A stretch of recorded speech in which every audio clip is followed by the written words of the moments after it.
1절부터 12절 말씀입니다.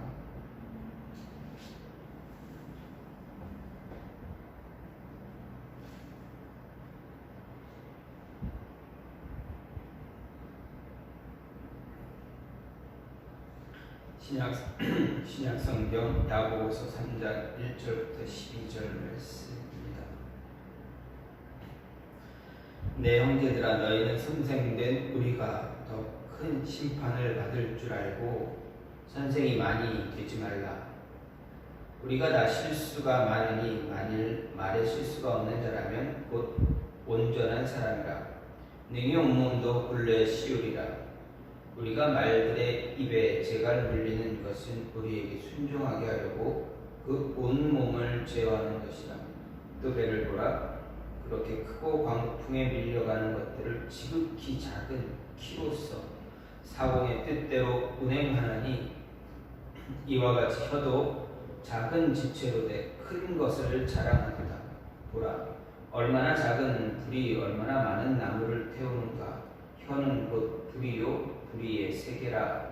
혀는 우리 지체 중에서 온몸을 더럽히고 삶의 수레바퀴를 불사르나니, 그 사르는 것이 지옥 불에서 나느니라.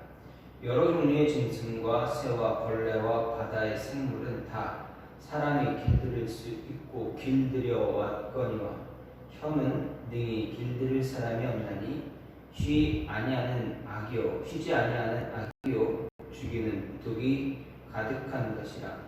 이것으로 우리가 주 아버지를 찬송하고 또 이것으로 하나님의 형상대로 지음을 받은 사람을 저주하느니, 한 입에서 찬송과 저주가 나오는도다. 내 형제들아, 이것이 마땅치 아니하니라. 샘이 한 구멍으로 어찌 단물과 쓴물을 내겠느냐. 내 형제들아, 어찌 무화과 나무가 감람 열매를, 포도나무가 무화과를 맺겠느냐. 이와 같이 짠물이 단물을 내지 못하느니라. 아멘. 오늘 말씀 야고보서 3장 1절부터 12절 말씀입니다. 참 많이 들었던 말씀 가운데 하나입니다. 혀에 관한 내용입니다. 혀를 우리 입술의 혀를 잘 관리해야 한다, 잘 단속해야 한다라는 것이 야고보의 이야기입니다. 야고보가 이 혀에 대해서, 입에 대해서, 말에 대해서 이야기하는 이유가 무엇입니까? 야고보가 전체적으로 야고보 자신의 서신에서 말하는 것의 어떤 요점은, 믿음이 있느냐, 너희에게 믿음이 있느냐, 그러면 그 믿음을 행동으로 보여달라라는 것입니다. 그 안에서 그 너희의 믿음을 삶에서, 행동에서, 행위에서, 언행에서 보여주면 내가 믿겠다, 너희가 믿음 가진 것을 인정하겠다라는 이야기입니다. 그 가운데서 너희의 그런 모습 가운데서 너희가 정말 너희의 삶에서, 인생에서 하나님을 믿고 그 믿음이 있는 그 모습이 그 모습을 발견할 수 있는, 삶의 모습에서 발견할 수 있는 것은 바로 너희가 말을 어떻게 하느냐에 따라 알 수 있다. 너희의 언행을 통해서 삶의 믿음을 볼 수 있다라는 것을 이야기하는 것이 바로 오늘 말씀입니다. 그래서 야고보는 삶으로 믿음을 입증하는 것에 대해서 이야기하는, 자신의 서신을 통해서 이야기하는 가운데 혀에 대해서 오늘 이야기하고 있습니다. 여기서 야고보는 말의 재갈, 배, 키, 불 등의 비유적 표현들을 사용합니다. 그래서 지극히 작은 혀가 지니는 엄청난 영향력에 대해서 이야기합니다. 혀가 어떤 영향력을 갖고 있는가, 그 작은 배의 키가 어떤 영향을 주는가, 작은 불씨가 어떤 영향력을 주는가를 이야기합니다. 그 미치는 영향력이 얼마나 큰가, 그리고 혀가 잘못 사용될 때 어떤 일이 벌어지는가에 대해서도 동일하게 이야기합니다. 즉, 혀를 잘못 사용하면 온 인생 전체를 불사를 정도로 엄청난 결과를 가져올 수 있다라는 것을 이야기합니다. 인상 깊게 이야기합니다. 그리고 우리 성도들 그리스도인은 그 혀를 악의 도구로 사용하지 말고 서로가 서로를 위해서 높여줄 수 있는, 서로를 성장시켜줄 수 있는 그런 도구로 사용해야 한다라는 이야기입니다. 야곱의 이런 강조를, 이런 말씀, 이런 강조된 이야기를 통해서 우리가 생각할 것, 즉 우리 삶에서 우리 믿음을 증명해야 하기에 더욱 성숙한 사람의 모습을 가져야 한다라는 이야기입니다. 그래서 야고보는 2절에서 우리에게 온전한 사람들아 이렇게 이야기합니다. 그런데 이 야고보가 말하는 온전한 사람 과연 어떤 사람인가? 분명 앞에서도 이야기합니다. 이 2절에서 온전한 사람이라고 할 때 그 온전한 사람을 꾸며주는 것이 무엇입니까? 말에 실수가 없는 사람을 이야기합니다. 어쨌든 온전한 사람, 말에 실수가 말에 실수가 없는 자, 또한 또 다른 모습에서 온전한 자, 이렇게 이야기할 때 이 온전한 자를 이야기하는 것은 어떤 사람, 정확하게 어떤 사람을 어떻게 표현할 수 있는가 생각해 보면 이 온전한 사람은 성숙한 사람이다라고 생각할 수가 있습니다. 온전한 사람은 절대적으로 완전하고 죄가 전혀 없는 사람을 이야기하지는 않습니다. 왜 그렇습니까? 우리는 다 분명 실수를 하기 때문에 그렇습니다. 우리는 완전하지 않습니다. 세상에는 완전한 사람이 없기 때문에 그렇습니다. 그러면 야고보가 말하는 온전한 사람, 좀 전에도 말씀드렸듯이 성숙한 사람입니다. 성숙한 믿음을 가진 사람입니다. 영적으로나 도덕적으로나 성숙한 모습을 가진 사람, 그런 사람이 온전한 사람입니다. 온전한 사람이 되기 위해서 야고보가 예를 든 것이 바로 말의 실수를 줄이는 사람입니다. 그러면 오늘 말씀을 통해서 이 온전한 사람, 믿음에 있어서 성숙한 사람이 되려면 어떻게 될까? 먼저 좀 전에도 말씀드렸듯이 실수를 줄일 수 있어야 됩니다. 주어진 책임을 감당할 수가 있어야 돼요. 실수를 줄이면서 자신에게 주어진 책임을 잘 감당할 수 있는 사람, 그런 사람이 믿음의 성숙한 사람이며 온전한 사람입니다. 그래서 1절, 2절 말씀을 보면 형제들아 너희는 선생된 우리가 더 큰 심판을 받을 줄 알고 선생이 많이 되지 말라. 우리가 다 실수가 많으니 만일 말에 실수가 없는 자라면 곧 온전한 사람이라. 능히 온몸도 굴레 씌우리라. 이렇게 이야기합니다.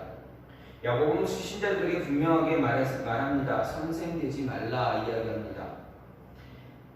야고보가 이렇게 말한 것 분명한 이유 있습니다. 왜 그렇습니까? 당시 시대적인 배경을 조금 보게 되면 당시의 선생을 이야기할 때 누구를 이야기합니까? 랍비를 이야기합니다.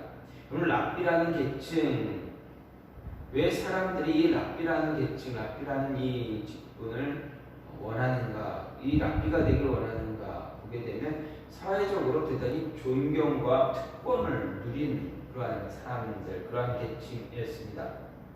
이런 모습은 마태복음 23장에서도 랍비가 어떤 모습인가를 알 수가 있습니다. 당시 랍비는 지금의 판검사나 교수와 같은 그러한 직종의 사람입니다. 그렇기에 당시에도 사람들은 너도 나도 랍비가 되고자 했습니다. 선생 소리를 듣기를 위해서 정말 애를 썼던 것을 볼 수가 있습니다. 야고보는 바로 이런 점을 경계하고자 하는 것입니다. 그 책임과 사명에 의한 것이 아닌 다른 사람들의 박수나 갈채를 받기 위해서 그 자리를 갈망하는 사람들, 그들을 일깨워 주려고 한 것입니다. 다시 말해 선생이라는 이름이 주는 존경이나 특권만을 보지 말고 그 뒤에 있는 더 큰 사명, 더 큰 책임을 봐야 한다라는 이야기입니다. 그래야 자신에게 주어진 책임과 사명을 쉽게 여기지 않게 됩니다. 주어진 책임과 사명에 관심이 없고 단지 직분에만 관심을 갖게 되면 어떻게 됩니까? 그 책임, 자신이 해야 될, 감당할 책임들은 어떻게 합니까? 감당하지 않게 됩니다. 그렇게 되면 어떻게 됩니까? 실수가 많아집니다.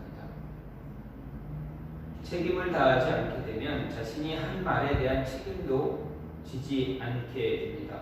야고보가 강조하는 것 정말 말에 실수가 없어야 하는 것입니다. 일반적으로 야고보가 언급한 선생은 또한 말을 많이 하는 직분입니다. 랍비로서 누군가에게 가르친다라는 것은 참 말을 많이 하는, 가르칠 때 우리가 쉽게 생각해 볼지라도 선생님들 학원 강사든 지금의 선생님이나 학원 강사들이라든가 아니면 대학 교수님들 보게 되면 어떻게 됩니까? 얼마나 말을 많이 합니까? 1시간 동안 계속 이야기해야 합니다. 참 말 많이 합니다. 누군가에게 가르침을 주기 위해서 위에 많은 것을 이야기해야 합니다. 지식적인 것을 전해야 합니다. 그리고 또 삶에서 얻은 것, 깨달은 것 등을 전해 주어야 합니다. 지식적인 것만이 아니라 도덕적이고 윤리적인 모든 것들을 함께 전해 줄 수 있어야 합니다. 그런데 자신에게 주어진 이런 책임, 전해야 되는, 이야기해야 되는, 바른 것을 가르쳐야 되는 이런 책임에 소홀히 하게 되면 어떻게 됩니까? 그 책임을 소홀히 하게 되면 자신이 해야 할 일을 하지 않게 됩니다. 또한 자신이 했던 말에 대해서도 책임을 지지 않으려 합니다.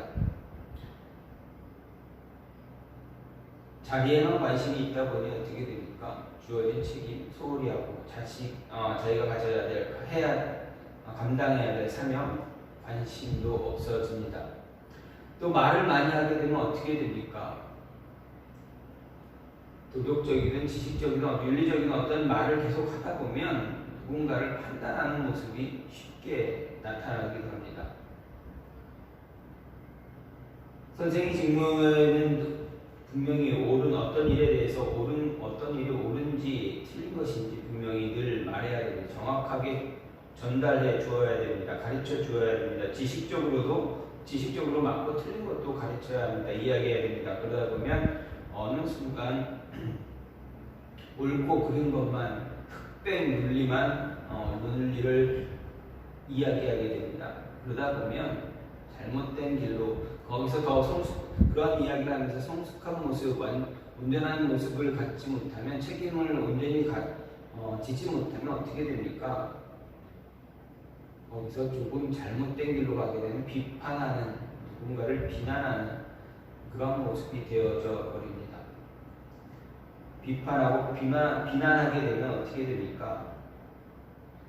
다른 사람의 허물을 더 많이 찾게 됩니다. 누구는 잘했다는 이런 허물을 조금 더 많이 찾게 됩니다. 그리고 그것을 이야기함으로 인해서 어떻게 됩니까? 자신은 그러한 허물과 결점이 없다라고 또 비교까지 할 수가 있습니다.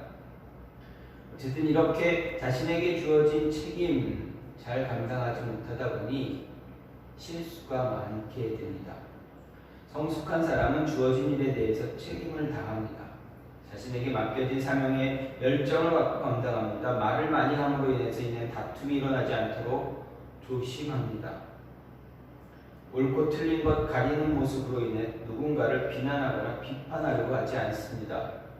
자신이 받은 은혜로 인해서 그 은혜를 온전하게 전하기 위해서 전하려고 하는, 노력하는, 그래서 자신에게 주어진 그러한 책임을 잘 감당하려고 하는 사람이 바로 성숙하고 온전한 사람입니다. 그래서 이렇게 성숙한 사람, 온전한 사람 되기 위해서는 정말 책임을 잘 감당하면서 자신 실수를 줄여나가야 합니다. 두 번째로, 성숙한 사람이 되려면 어떻게 됩니까? 스스로를 제어할 줄 알아야 합니다. 3절 말씀을 보면 우리가 말들의 입에 재갈을 눌리는 것은 우리에게 순종하게 하려고 그 온몸을 제어하는 것이다, 이렇게 이야기합니다. 분명 야고보는 1, 2절에서 가르침과 말의 실수에 대해서 강력하게 경고했습니다. 그리고 이어서 비록 우리 몸에 비해 크기로 볼 때 매우 작지만 가장 큰 영향력을 끼치고 있는 혀에 대해 이야기합니다. 이 혀에 대해 설명할 때 야고보가 1장 26절에서 사용한 표현을 그대로 다시 사용하고 있습니다. 여기서 이야기하는 재갈, 야고보가 말하는 재갈은 무엇입니까? 말의 입에 가로 물리는 그런 쇠토막을 이야기합니다. 이곳에 이 제갈에 곡비를 맵니다. 이렇게 해서 곡비를 매면 말은 사람이 움직이고자 하는 방향을 따라서 순종할 수밖에 없습니다. 아무리 성질이 사나운 야생마라 할지라도 입에 제갈이 물리고 곡비가 메어지는 순간 어떻게 됩니까?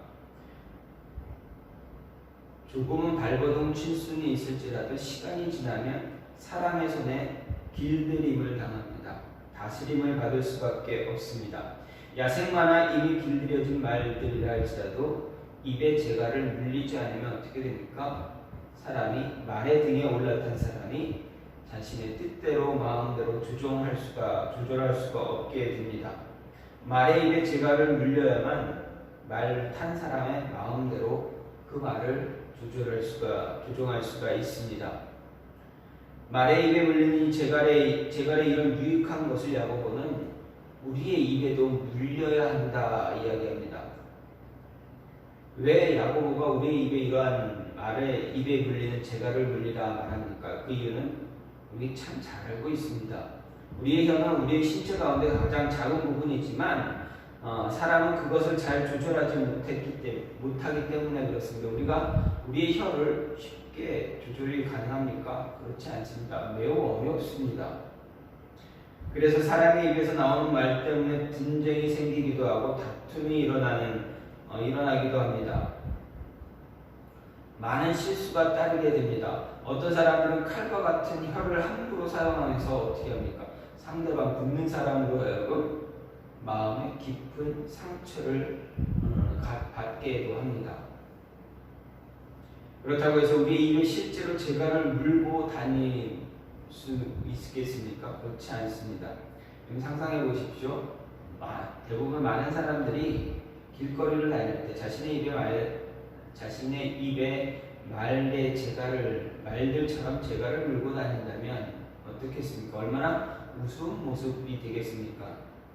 야고보가 여기서 말하는 귀한 가르침은 바로 성숙한 사람, 온전한 사람은 이렇게 보이지는 않지만 자신의 입에 제갈을 물리고 사는 사람이다 라고 이야기합니다. 분명 혀는 우리 몸에 비해서 그 크기가 매우 작습니다. 그럼에도 통제하기가 매우 어렵습니다. 아예 통제가 되지 않을 때가 참 많습니다. 만약 자신의 혀를 통제할 수 있는 사람이라면 어떤 것도 그 무엇도 다 통제할 수 있는 사람이 됩니다. 자신을 스스로 통제할 수 있다는 이야기입니다. 스스로를 통제할 수 있는 사람의 인격, 정말 성숙한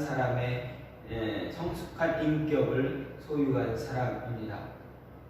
스스로를 통제할 수 있는 사람이 바로 야고보가 말하는 온전한 사람입니다. 그럼 생각해 보십시오. 과연 우리 가운데 우리 스스로를, 우리 전부를 다 통제할 수 있는 사람이 있는가? 그렇지는 않습니다. 완전한 사람이 없습니다. 자신의 온몸 모든 말과 언행을 완벽하게 조절할 수 있는 사람, 그 어떤 실수도 하지 않는 사람 없습니다. 그러면 왜 야고보가 이렇게 이야기하는 것입니까? 그런 사람 되라는 것입니다. 온전한 사람 되라고 가르치는 것입니다. 성숙한 사람 되라고 가르치는 것입니다. 성숙한 사람 되어야 서로가 서로에게 상처 주지 않고 서로가 서로를 잘 섬기며 서로 양보하기도 하고 서로를 높이기도 하는 그런 삶을 살 수 있게 됩니다. 그렇게 살면 어떻게 됩니까? 서로가 서로를 위하는 그런 삶을 살다 보면 더 좋은, 더 성숙해지는 그러한 모습을 우리가 가질 수가 있습니다. 더 온전한 모습을 우리의 삶을 만들어갈 수가 있습니다.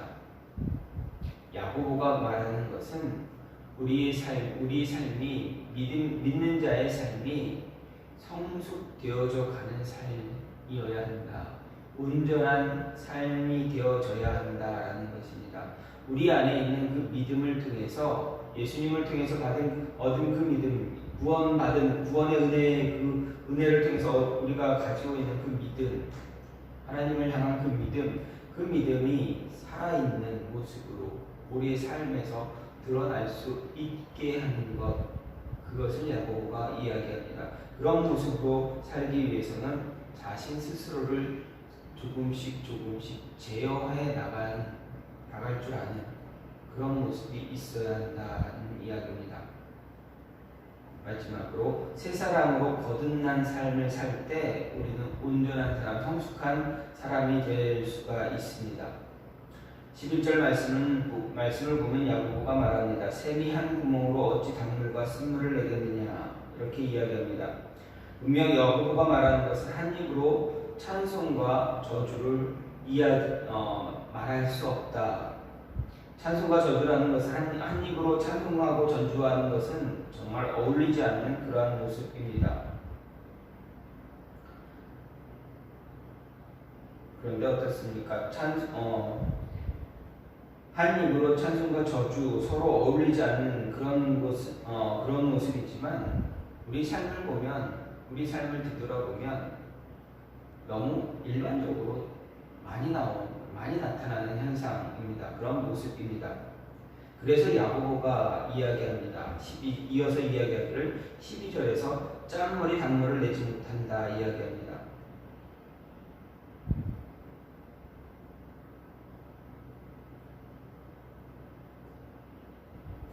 한 입으로 찬송과 저주라는 서로 어울리지 않는 상반된 것이 나오게 해서는 안 되는 것이 바로 야고보가 강조한 것입니다. 이것이 가장 일반적인 모습입니다. 그래서 짠물과 단물이 같이 생겨나지 못한다고 이야기합니다. 즉, 한 샘에서는 여러 가지의 물이 나올 수 없다라고 비유하고 있습니다.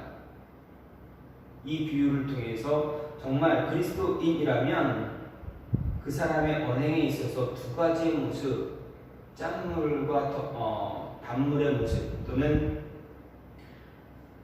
단물과 쓴물의 모습, 또는 짠물과 단물의 모습이 나타나지 말아야 한다라고 이야기합니다. 당시 이스라엘 사람들에게 샘은 어떻습니까? 정말 생명과 같습니다. 샘에서 물이 나오지 않는다는 것은 그 샘에는 생명이 아닌 죽음, 즉 사망이 존재한다라는 것과 같습니다. 우기나 건기에 상관없이 이 샘에서는 계속 물이 나와야 합니다. 물이 있어야 살 수가 있습니다.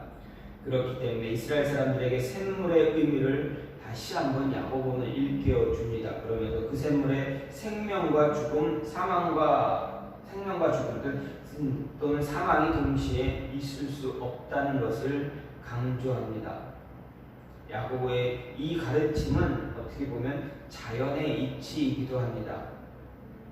이 자연의 이치는 바로 하나님의 섭리입니다. 하나님은 하나의 샘물에서 생명과 사망은 동시에 나오지 않게 하십니다. 그렇기 때문에 우리를 통해서 나오는 샘물은 오직 한 가지 샘물만 나와야 합니다.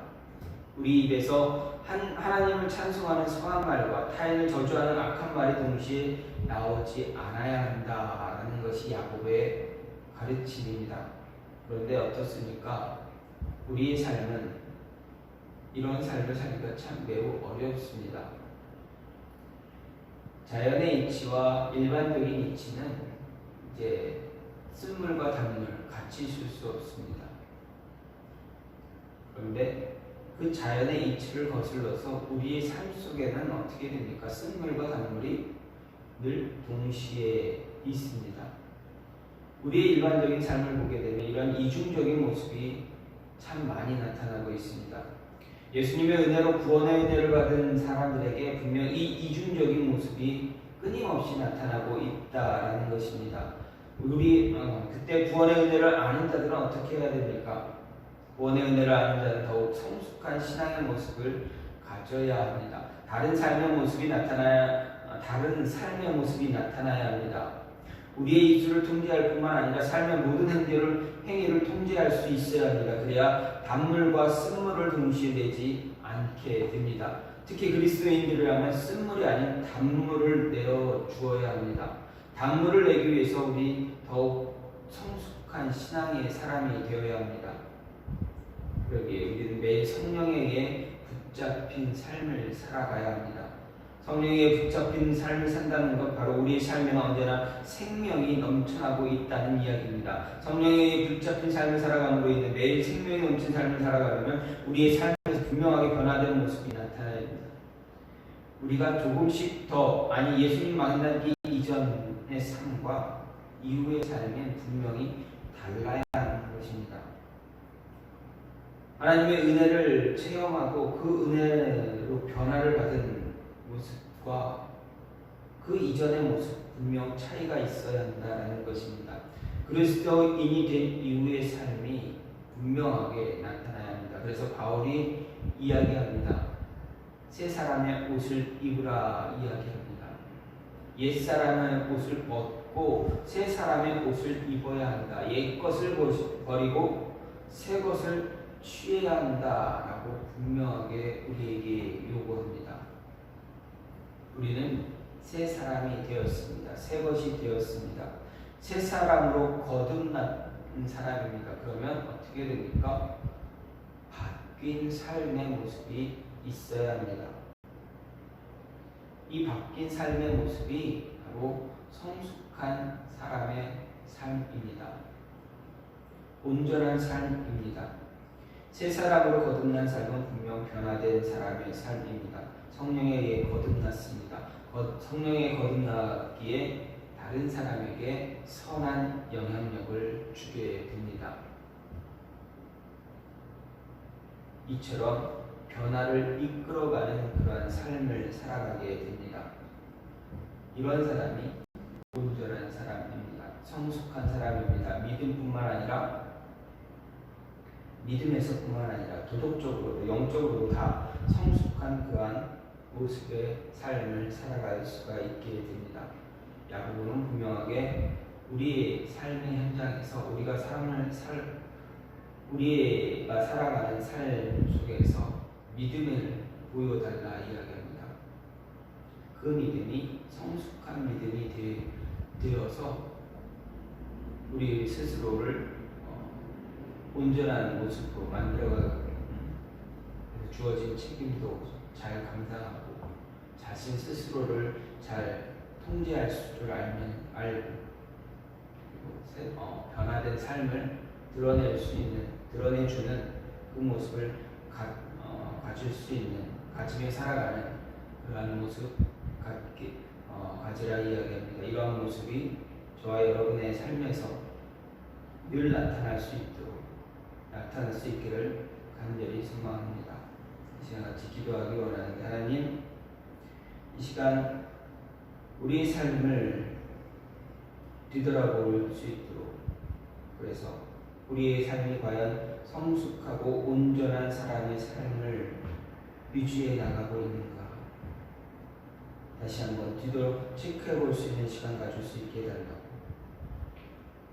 그러기 위해서 성숙한 온전한 사람의 모습을 살기 위해서 주어진 책임 잘 감당하고 사명 잘 감당하면서 우리 스스로를 잘 제어하고, 그리고 변화된 삶의 모습을 드러낼 수 있는 그런 하나님의 사람들 될 수 있게 해달라고 이 시간 같이 기도하는 시간 갖겠습니다.